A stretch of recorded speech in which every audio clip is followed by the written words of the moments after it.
avec le Crédit Mutuel, partenaire des grands événements sportifs.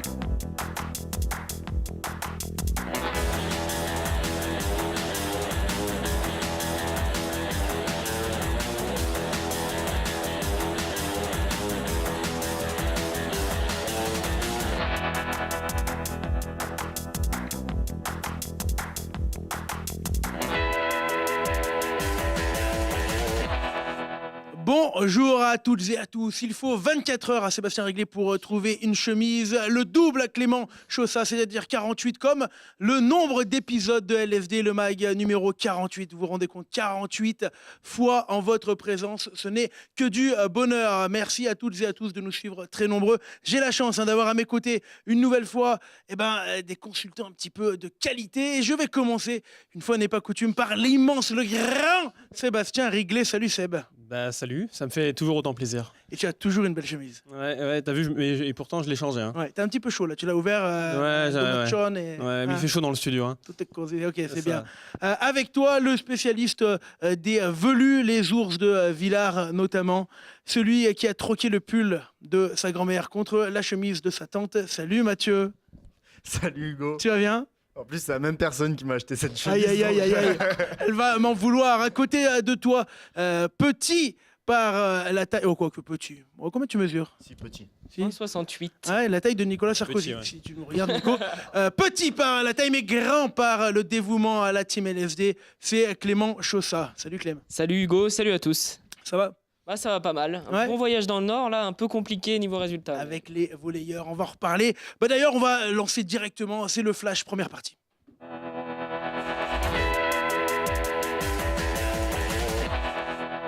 Ce fut très compliqué et c'est quand même très compliqué tous les week-ends.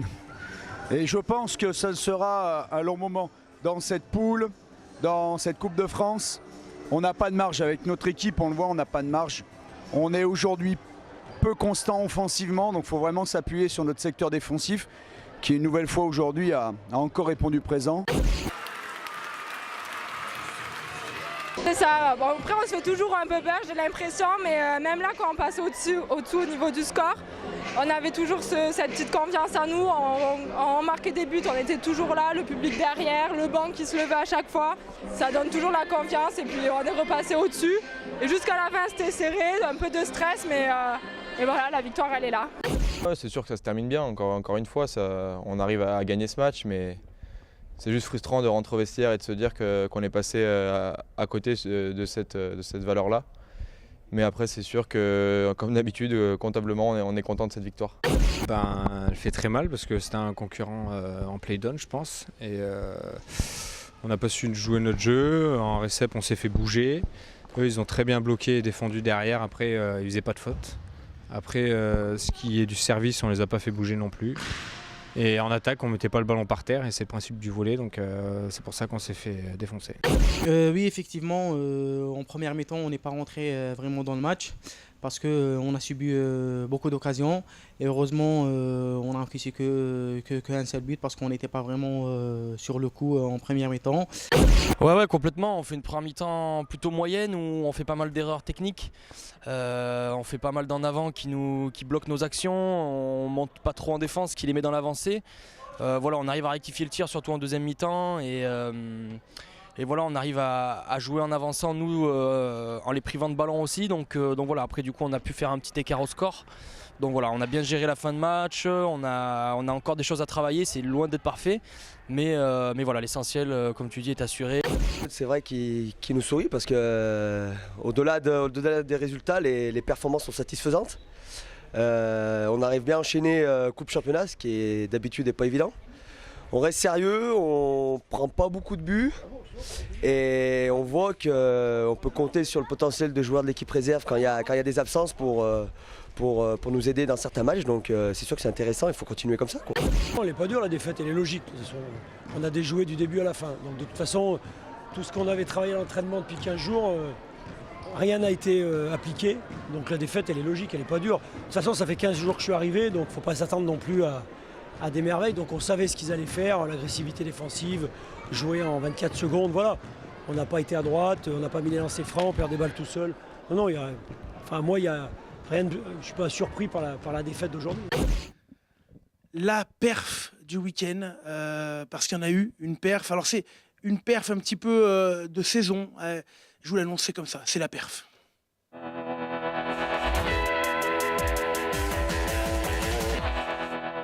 C'était le lancement le plus pourri de LFD Le Mag. Seb, c'est pas grave. C'était pour dire que la perf n'était pas du week-end, mais était plutôt sur voilà quoi, sur un petit moment sur la que c'est une constance perf. avec les BDL. Ouais, les BDL, 12 victoires consécutives en championnat, 13 toutes compétitions confondues. Dernier succès, dernière victime, c'était ce week-end et c'était Nice, ancienne équipe de Quentin Scolari, et les Grenoblois sont imposés à Pôle Sud ce dimanche. Tu nous as amené des images. On a des images du match et des réactions. Ah, quelques images.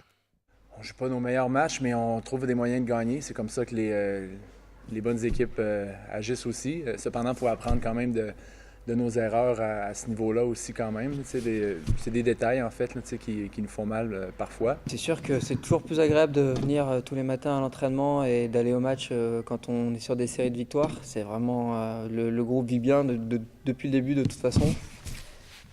Forcément, les victoires s'enchaînent. On peut dire que la pression est un peu moins là. Maintenant, le plus dur, c'est de revenir chaque année, chaque jour, et de se remettre au travail. Pas se dire on est des superstars, ça va venir tout seul. C'est qui ton équipe préférée? C'est toi. C'est moi? Qu'est-ce que tu as sur la main ici? C'est un brûleur de l'eau. Oui, c'est un brûleur de l'eau. Oui. Puis sur l'autre main, c'est quoi? Je suis ton équipe. Oui. Numéro. Parfait. Est-ce qu'il y a quelque chose que tu veux dire aux fans des brûleurs de loup? Oui. Qu'est-ce que tu veux leur dire? Que je veux le dire? Oui. Oui. Merci. Merci. Merci pour tout. Merci pour tout. Je veux pas dire Seb, mais il a un flux de commentaires qui s'approche du tien. Tu es en danger. Tu es en danger plutôt, pardon, pour Je suis en ta danger. carrière. Les liaisons dangereuses. Et les liaisons dangereuses, merci. Seb, du coup, j'allais te donner la parole. Tu ne l'auras pas. Et on va enchaîner, du coup, après cette 12e victoire des BDL consécutive avec l'image de la semaine, Clément. L'image de la semaine, c'était le derby entre Voiron et La Tronche. Et c'est La Tronche qui s'est imposée au gymnase Chotard. Là, on voit sur l'image Juliane Anschling et Camille Sirg. Magnifique photo de Philippe Crouzet. Et c'est vrai que c'était un beau derby. Et la finale, beaucoup avaient annoncé un PVBC, mais ce sera finalement une finale de coupe territoriale entre le BCTM et Tullin-Fur. Oui. Bon, Seb, fais pas la tronche. 12 victoires, c'est quand même bien. Ouais, non, mais je fais pas la tronche, moi. De toute façon, ça va s'arrêter demain face à Bordeaux. Tu peux dire que je à fais Bordeaux. la tronche mêlant pour faire le lien. C'est pas très grave. Allez, c'est la deuxième partie du Flash. On va parler un petit peu rugby dans cette partie.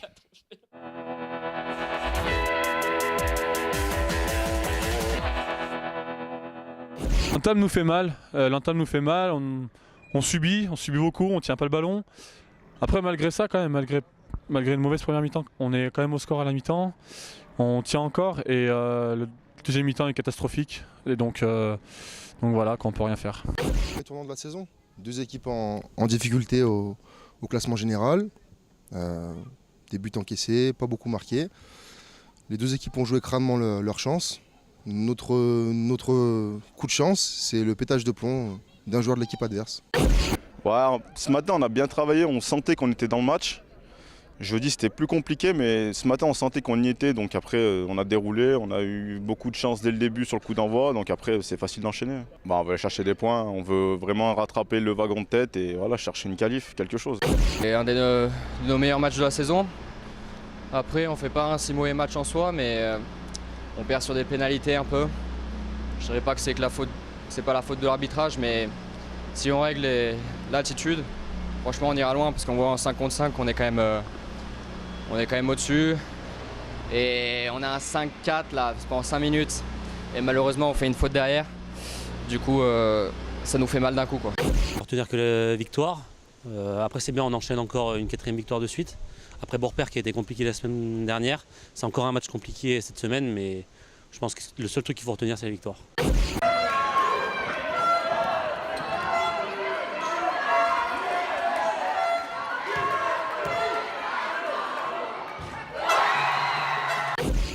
Première mi-temps où on résiste, on marque derrière. Enfin, chaque fois qu'ils marquent, nous on réagit, on marque derrière.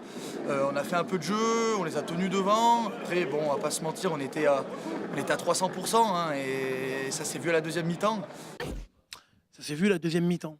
Hein, pas comme l'image de Flo Millon qu'on voyait pas dans le noir de Rumilly où la Bièvre a subi un petit peu. C'était dur pour les Castors. Toi, mon petit Mathieu, tu étais en voyage avec les gars de Cessin. Cessin qui vit des heures un petit peu compliquées depuis 2-3 ans, mais qui s'accroche et qui essaie de renouveler. Tu es parti un petit peu les connaître de plus près. Hein.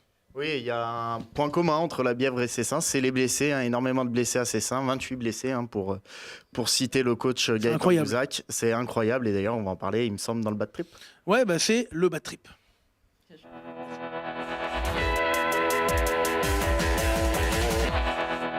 Pour une fois, tu ne seras pas viré, Mathieu. Je te réintègre pour m'avoir fait penser à la virgule. Donc, je te disais, ce bad trip, tu voulais le nuancer. Effectivement, Cessin est dernier de Fédéral 3, de sa poule 5. Encore une défaite. Une défaite en plus chez un prétendant, chez un concurrent pour le maintien, un Vallon de la Tour. Mais toi, tu as vu de belles choses à la fois humaines et sportives. Voilà, donc la stat, on peut la balancer tout de suite. Hein. Cessin, c'est 2 victoires en 3 ans, donc ça fait très mal. C'est une descente de Fête 2 à Fête 3. Un repêchage l'an passé, donc si on regarde que les stats, on pourrait se dire que Cessin, c'est pas bon. Et en fait, quand on va voir les matchs, il y a beaucoup de pas de chance en fait. Déjà, Cessin, j'ai parlé des 28 blessés. Hier, on peut parler aussi de la physionomie du match. Ils sont rapidement menés de beaucoup parce qu'ils prennent 2 essais à 14 contre 15. Ils reviennent dans le match, ils reviennent très fort. Et puis au moment où ils reviennent, de nouveau, ils prennent un carton, ce qui les met totalement hors coup. Mais voilà, c'est des petits détails, hein, on peut dire, qui font que quand on est une équipe pas en réussite, généralement, la spirale est négative. Et là, c'est totalement le cas. Tu nous as amené quelques images, hein, Mathieu. On peut les voir maintenant. Ouais, elle est carrément encourageante. Mais ce qui reste frustrant, et je vais le dire ouvertement, et j'espère que ça passera, c'est qu'on a arbitré vraiment comme une petite équipe, quoi. On prend 3 cartons, on se fait assassiner de cartons encore une fois, eux pas un carton, des fautes aberrantes et ça commence à me taper sur le système, quoi. Après en termes de jeu, effectivement en deuxième mi-temps on produit du jeu, on produit, on score que 2 fois alors qu'on peut scorer bien plus, on fait encore trop de fautes de main pour espérer beaucoup de choses, mais c'est assez intéressant dans l'ensemble sur la deuxième période, quoi. Mathieu, oui, tu voulais ajouter quelque chose sur l'arbitrage? Oui, j'ai vu plusieurs matchs de Fédéral 3 et de Fédéral 2 ici, comme toi Hugo et toi Clément. Bon, on s'en fiche. T'en as moins vu cette année, si je me trompe. Jamais, même pas. Enfin, dans tous les cas, c'est... Viens-en en fait. C'est qu'il y a un seul arbitre sur le terrain en fédéral. Hier, j'ai vu une action à un moment où il y avait une faute flagrante, une faute cessinoise pour le coup, qui était flagrante. L'arbitre était en train de trébucher à un autre bout du terrain, donc forcément, il n'est pas sifflé. Et un arbitre tout seul sur un terrain, c'est impossible qu'il voit toutes les choses. En 5e division du 3e sport français, 3e sport collectif français, c'est pas normal qu'il n'y ait qu'un seul arbitre sur le terrain. Ça mériterait un débat sur l'arbitrage, je crois. Ça mériterait un débat qu'on fera prochainement. Peut-être une image quand même pour remonter un petit peu le moral des Cessinois. C'est cet essai fabuleux de 90 mètres marqué matin. Ouais, initié par Nils Djudjarjian, l'ailier là qu'on voit, et qui a réalisé un super match. C'est lui qui a animé le couloir gauche et qui a marqué un essai qui est à l'origine du deuxième, là vous le voyez. Hein. Superbe passe après contact, et c'est à ce moment-là, ça permet à l'équipe de revenir à 24-15. Ils venaient d'encaisser un carton et derrière ils n'ont pas réussi à mettre le dernier jump pour revenir. Cet essai me fait penser d'ailleurs à un essai de l'équipe B de Renagerive, de Nordine Touati, 143 kg, qui a fait 90 mètres également. On le balance ce soir sur Facebook. Merci Mathieu, tu nous donneras quelques belles images en immersion avec Cessin, ça sortira dans la semaine. Allez, c'est l'heure de la chronique, on va débattre, on va un peu réfléchir à haute voix, n'est-ce pas Sébastien? Chronique.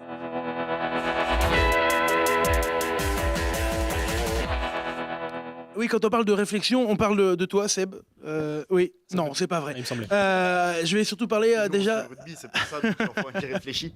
Allez, on va parler de Jers, notre dessinateur, qui nous a fait un petit dessin qui m'a fait cogiter un petit peu hier soir. Messieurs, vaut-il mieux être le dernier de l'élite ou le premier de la seconde division? Qu'importe le sport.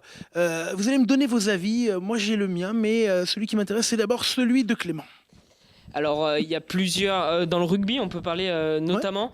En top 14. Ton avis à toi, je veux. Oui, en top 14, ça peut être intéressant d'être justement en top 14 en rugby, puisqu'on aurait des affiches, des stades pleins tous les week-ends. Donc tu préfères un Grenoble 14e de top 14 que premier de Pro D2. Exactement. Alors que plutôt en rugby féminin, avec les Amazones, on sait qu'il y a un gros palier entre l'Armée Leclerc et le top 8. Donc Armée Leclerc, sa deuxième division, top 8 c'est la première. C'est vrai que là, il y a un sacré palier et je préfère voir les Amazones envoyer du jeu toute l'année en Armée Leclerc que de les voir plutôt en top 8 où là, ce sera vraiment compliqué. Une contradiction interne qui ne t'honore pas.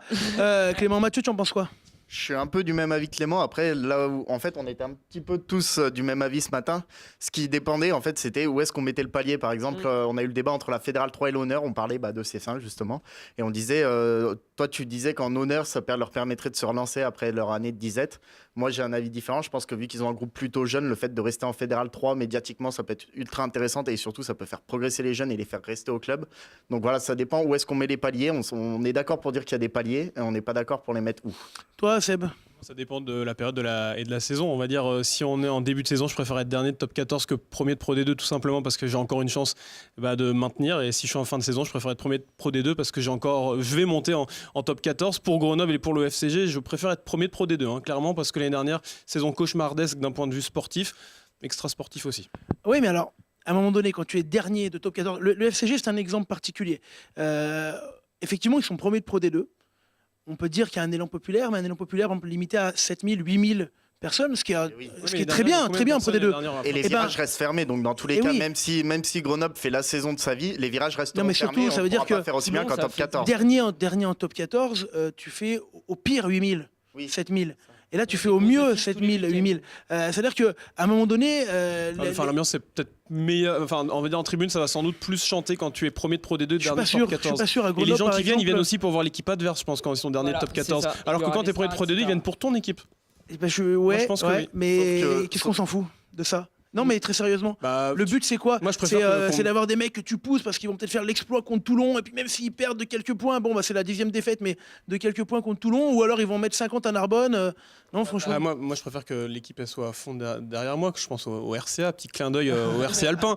Non, vraiment, je préfère vraiment ça, et je préfère qu'une équipe que des supporters qui viennent pour l'équipe adverse. Mathieu, il y a un contre-exemple, c'est le hockey sur glace. Les Ours de Villars, eux, est-ce qu'ils sont mieux derniers des deux ou non, ça marche pas du coup. Non, on n'est pas dernier Villars n'est pas dernier de D2, mais effectivement, le début d'année est compliqué.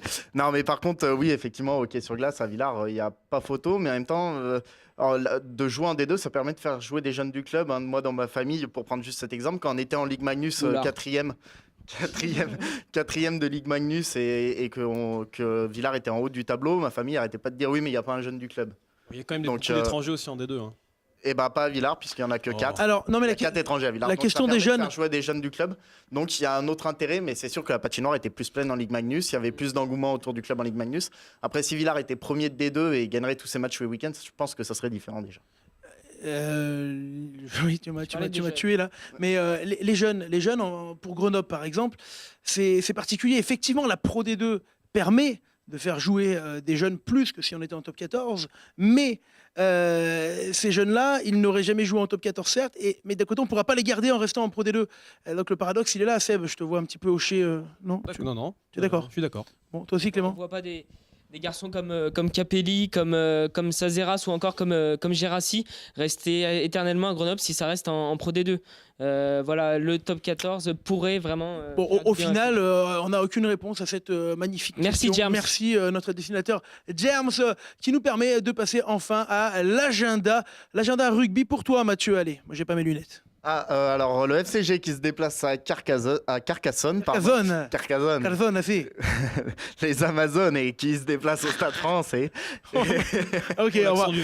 Non, sinon le Mézieux qui se déplace à la Bièvre qui doit impérativement gagner. Et le choc de cette fête 2, c'est surtout Saint-Savin qui reçoit Vinay au Stade Rajon de Bourgoin. Allez, en fait 3, j'enchaîne avec C5 qui reçoit l'Asmida et on sera derrière les Noirs et Blancs. Saint-Marcelin qui est tombé après 35 matchs d'invincibilité ou un peu plus, qui reçoit recevra le RC Vallon de la Tour. Rhône 15 recevra Renage Rift en direct sur LSD. ISO US de Pont, gros derby chez les Uselots, également en direct sur LSD. Et Beaurepaire en Puy. Je mets une pièce sur Beaurepaire sur ce match-là. Le foot, mon cher Seb. Le foot avec le GF38, match très important pour les Grenoblois qui vont jouer à Lyon-Duchère. Match au sommet samedi à 15h. De la D2 féminine, les Grenobloises qui vont essayer de renouer avec le succès à domicile face au TFC. Et puis la réserve du GF38 en Régional 1 du côté des Chirolles et Côte-Chaude face au FC Salaise. Du hockey sur glace également au programme. 2 matchs pour les Brûleurs de Loup cette semaine, mardi et dimanche à Bordeaux, et la réception d'Amiens au programme. Et puis la D2, Villard-de-Lans, un choc pour Villard-de-Lans qui reçoit Marseille. Ce sera sur LSD également, et ce sera, Mathieu, peut-être on a la date. Oui, ça sera samedi à 20h30. C'est le leader à Marseille. Allez, dernier panneau d'agenda, mon cher Clément, avec du basket et 2 réceptions pour les Iséroises. 2 réceptions avec le Pays Voironnais qui accueille Rouen, BCTM Fétia, tout ça c'est sur LSD. En NF2, le PVBC qui reçoit Montpellier, ce sera aussi à Chotard. En NM3, Grenoble Basket qui se déplace à l'ES Lorguez. En handball, l'équipe de Bourg-Péage qui a remporté son premier match en LFH accueille Toulon samedi à 20h30. En National 1, le GSMH Guc accueille Torcy. Et en volley, on va essayer de souffler un petit peu en allant chez les meilleurs jeunes de France au Centre national du volleyball. Ce sera à 17h sur LSD. Allez, on termine avec le dessin de la semaine et l'innovation à la patinoire Pôle Sud. C'est cet écran géant. Sébastien, est-ce qu'il t'en a mis plein les mirettes ? Ouais, c'est pas mal. Ça rappelle la patinoire de Gap. Oui, ça change. Effectivement, il y a encore du boulot parce qu'on va dire qu'il y a des petits soucis de son, mais ça devrait rentrer dans l'ordre prochainement. Allez, merci beaucoup. On se retrouve dans quelques secondes. On va parler natation.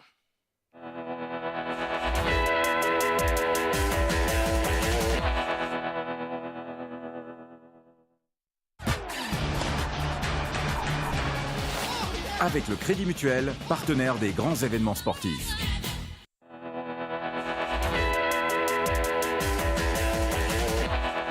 Retour sur le plateau de LSD, le MAG, cette numéro 48 spécial petit et grand bassin. On va parler de trucs qui mouillent un petit peu de natation. J'ai toujours avec moi l'excellentissime Sébastien. Ça va depuis tout à l'heure ? Ouais, depuis quelques minutes, ça va toujours bien. Ouais, t'es en pleine forme, mon Seb. Alors, on reçoit le cercle des nageurs disparus. Enfin, pas du tout d'ailleurs, c'était une mauvaise blague. Avec Damien Chambron. Salut Damien. Bonsoir. Comment ça va ?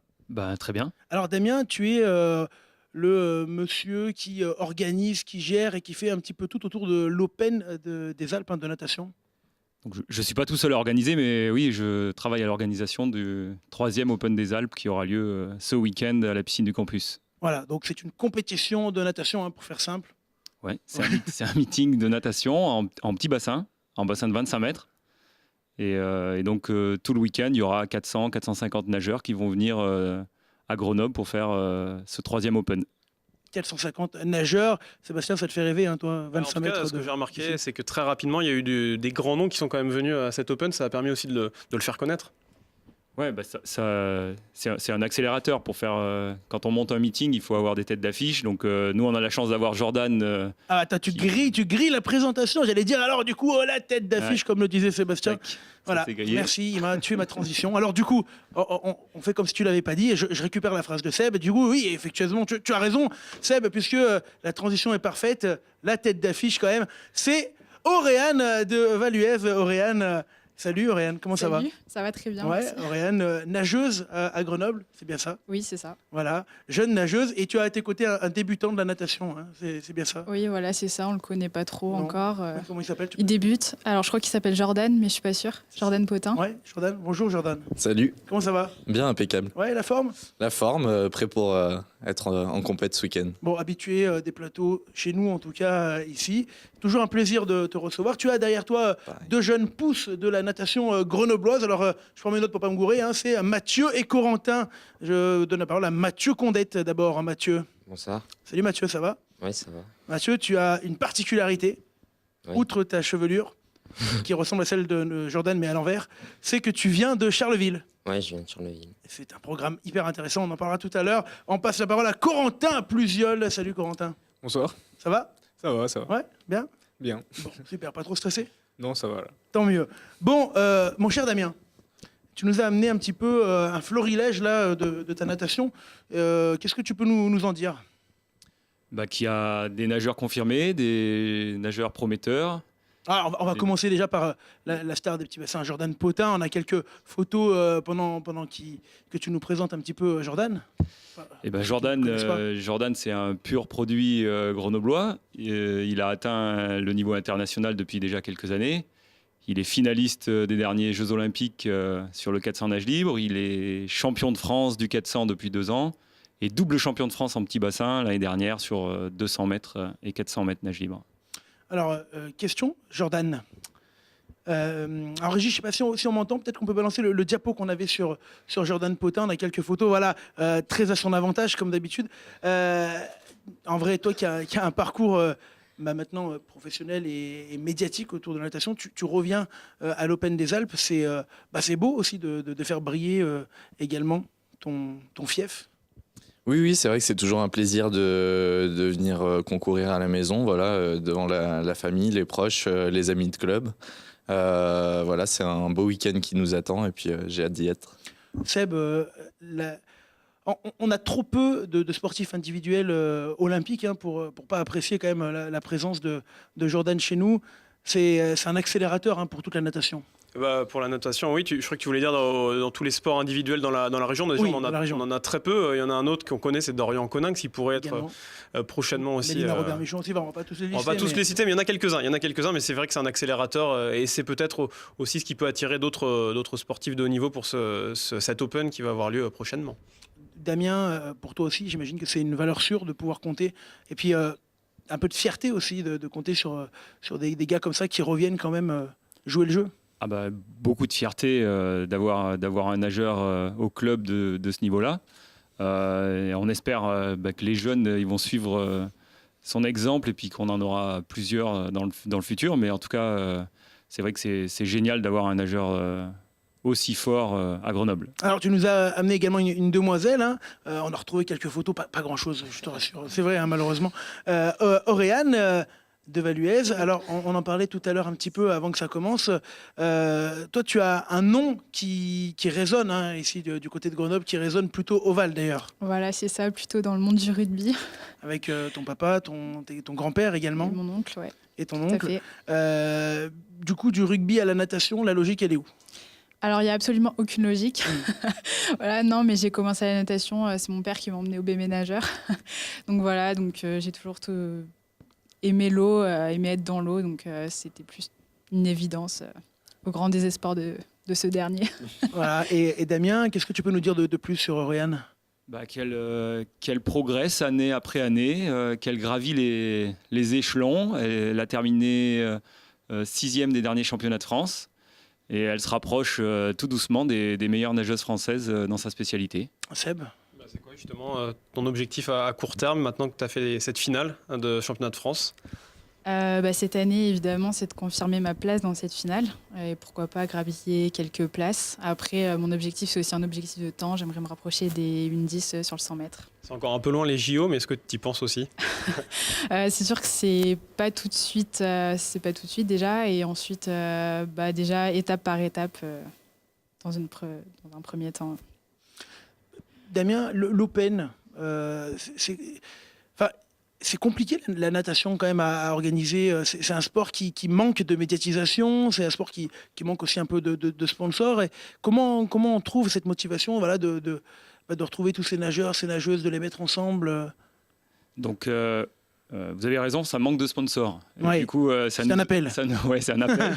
Ça nous oblige à ramer beaucoup pour arriver à monter un événement. Heureusement, on a quelques partenaires, notamment l'université Grenoble-Alpes qui nous soutient bien, la mairie de Grenoble. Enfin, on a quelques partenaires qui nous ont permis de lancer cet événement. Après, on se rend compte qu'il y a de la place pour un événement natation à Grenoble. On était à guichet fermé l'année dernière. On pense que ça va être pareil cette année. 450 nageurs dans la piscine, on ne peut pas accueillir beaucoup plus de monde. Donc ça vaut le coup de se défoncer un petit peu pour monter un événement. Les nageurs ils sont contents, le public est content, les bénévoles sont contents. Donc voilà, on va continuer. Question d'ordre général sur la natation. La natation, c'est pas un peu un sport facile pour avoir des médailles ?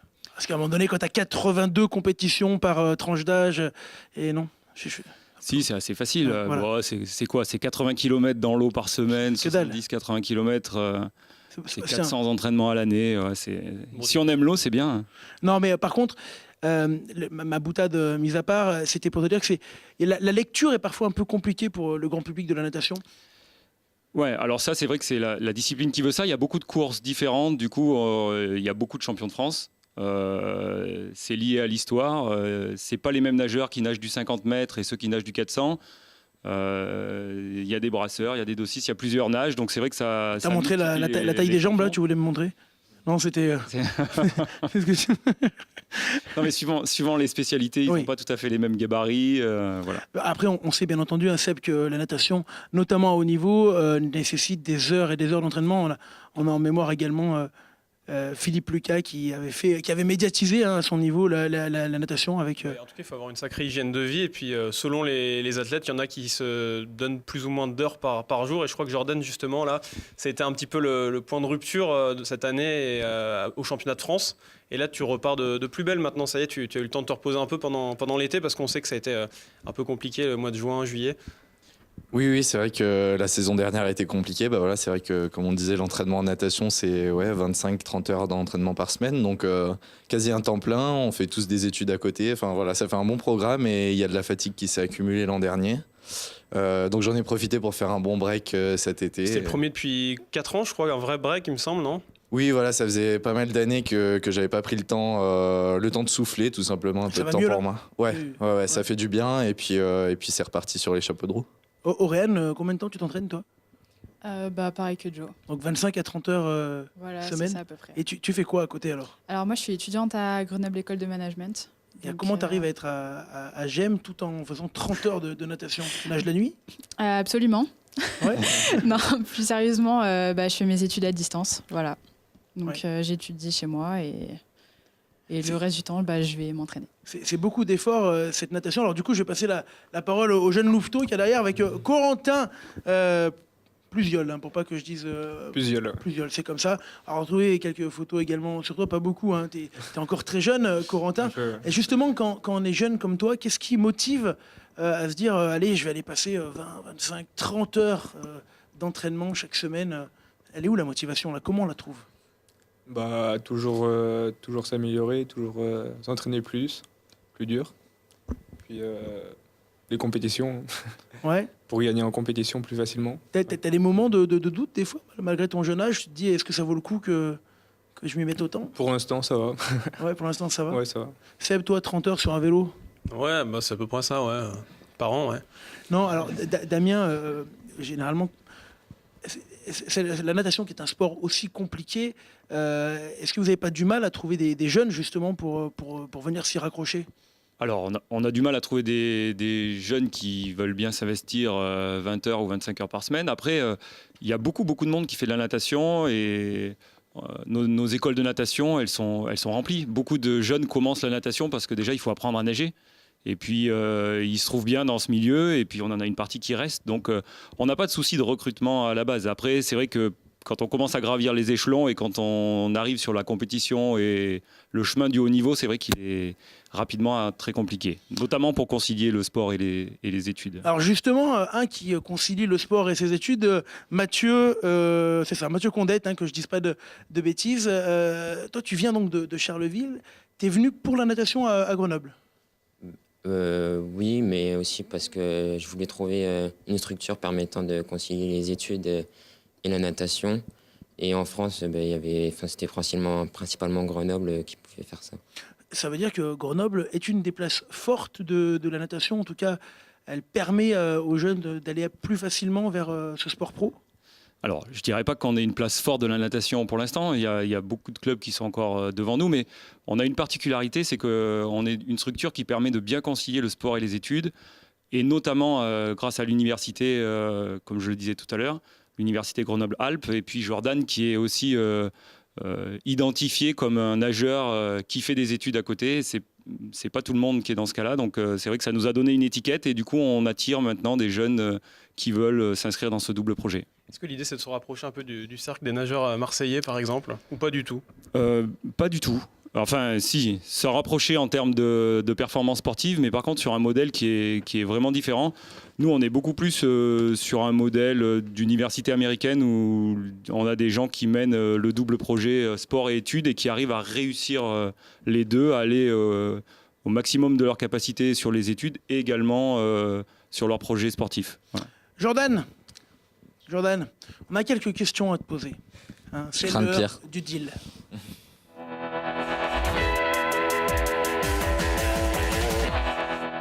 Alors le deal, c'est quoi, Jordan? C'est pas très grave, c'est des questions très simples, très courtes, auxquelles tu n'as pas le droit de réfléchir. Tu as le droit d'y répondre. Hein, ça te va jusqu'à là? Je vais essayer de faire le max. Allez, c'est parti. Est-ce que tu es prêt? Je crois. Alors, ce n'est pas moi qui ai écrit, c'est Mathieu Brosseau, un de nos stagiaires. Toute la responsabilité est pour lui. Montfort ou Boyon? Boyon. Montfort ou Agnel? Montfort. Agnel ou Phelps? Phelps. Phelps ou... Allez, j'arrête. Phelps ou Thorpe? Phelps. Lacour ou Stravius? Stravius. Philippe Lucas ou Guy Larocca? Larocca. Auréane Devaluez ou Guy Larocca? Auré. Note pour plus tard, Guy, il faut qu'on en parle. Or mondial ou argent olympique? Hors mondial. Ah ouais? Ouais. Ah ouais. Ah ouais. L'argent au JO ou l'argent au loto? L'argent au JO. Ouais, c'est bon, c'est validé. C'est validé pour toi. Et juste, j'ai quelqu'un qui réagit dans mon oreille, c'est Guy, hein, qui est pas très content. Alors, on a une rubrique chez nous, c'est le pote belge. C'est maintenant, le pote belge.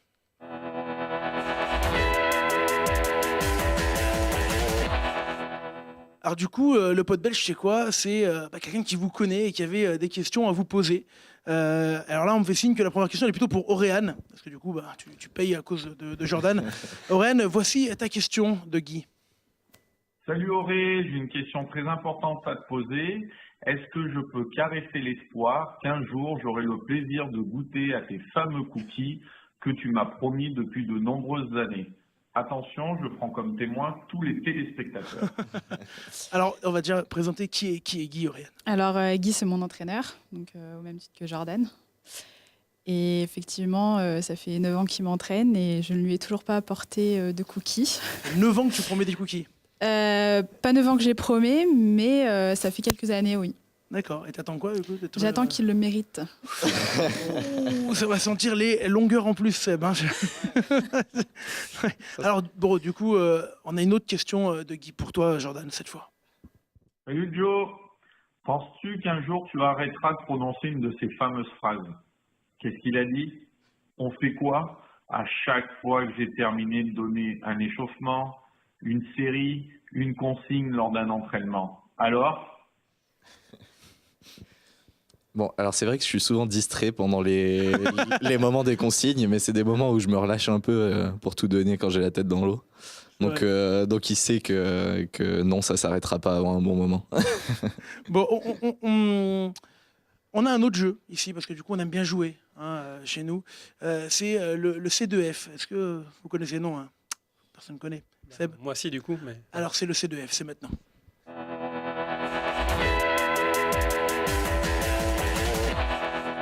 Le C2F, qu'est-ce que ça veut dire? Je les vois très intrigués, nos amis. Ils vont commencer. Alors, vous avez une petite feuille là devant, Auréane, Jordan et toi, Damien. Alors, vous n'allez pas forcément la lire, parce que du coup, c'est pas le but maintenant. Mais on va commencer par toi, Damien. Vous pouvez non, à l'envers. Tournez. Tu as un texte, tu as des trous. Et comme Nabila le fait si bien, tu dois combler les trous. Est-ce que tu es prêt? Il est prêt, c'est parti parce qu'il est en train de tricher, on y va. En rugby, peu de sportifs en Fédéral 2 et Fédéral 3. Ça leur fera plaisir, on leur dira. Je sais pas, Valence de la Tour, disposé du club cécinois pendant que Renage Rive a sorti Beaurepaire. Ouais. Vinet a évincé Bellegarde et Rumilly s'est amusé contre la Bièvre. C'est pas faux. Enfin, en Pro D2, tout reste à faire pour le FCG. vainqueur de Biarritz. C'est pas mal.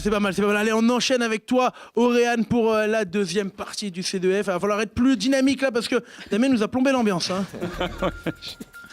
Alors, on ne les attend plus. Les brûleurs de loups. Joli. Ont griffé. gagné leur 12e match consécutif en mer. Une sacrée pénalité avant d'aller défier Bordeaux. Saluons aussi les Gnomes de Vaujany. Ça leur fera qui très plaisir. Réussi le premier match de leur histoire. Quant aux ours de Villars, joli. Ils ont peiné mais n'ont pas démérité face à Chambéry. C'est pas mal du tout, hein. À part les Gnomes de Vaujany. J'espère qu'ils vont regarder. Moi aussi. Jordan, tu es prêt pour ta partie? C'est maintenant. Et en bref, notons la composition personnelle des filles du GF38 sur la pelouse de Nogent. Oui. En roller hockey, c'est également une soirée merdique qu'ont vécu les Yetis face à Caen. Enfin, Florine au GSMH GUC. Ouais, il a pas trop mal dit. Qui finit finalement au 5e tour de la Coupe de France. Florine, c'est un Roumain ou c'est une nana? Je pour être sûr. Aucune idée. D'accord. Faut pas qu'il y ait de Florine. Bon, c'est peut-être un mot pour conclure sur cet épisode spécial natation. Merci Sébastien. Damien, là par contre tu peux réellement finir et nous donner rendez-vous pour ton Open. Oui, rendez-vous samedi et dimanche à la piscine universitaire du campus à Saint-Martin-d'Air. Samedi, les séries à partir de 8h30, samedi et dimanche. Et les finales le samedi commenceront à 18h30 et à 15h30 le dimanche après-midi. Voilà. Hormis les nageurs grenoblois, quand même peut-être rappeler aussi les autres têtes d'affiche qui vont venir. Oui, donc on a la chance d'avoir une dizaine de nageurs internationaux, dont Mélanie Hennig qui a fini 6e des derniers championnats du monde, Mathilde Sini qui était demi-finaliste des championnats du monde, Charlotte Bonnet qui nous a confirmé la semaine dernière qu'elle venait. Apparemment, Anna Santamans s'est blessée, donc je ne suis pas sûr qu'elle sera là finalement ce week-end, mais en tout cas... beaucoup de très très bons nageurs ce week-end à Grenoble. Allez, rendez-vous à l'Open de natation. Merci Jordan, merci Auréane, merci Mathieu et Corentin. Je vérifie pour pas me dire de bêtises. Oui, tu voulais dire un mot, Jordan? Non, un grand merci pour l'accueil, c'est toujours un plaisir d'être là. Je t'en prie, tu es le bienvenu. Et merci à toutes et à tous. À la semaine prochaine.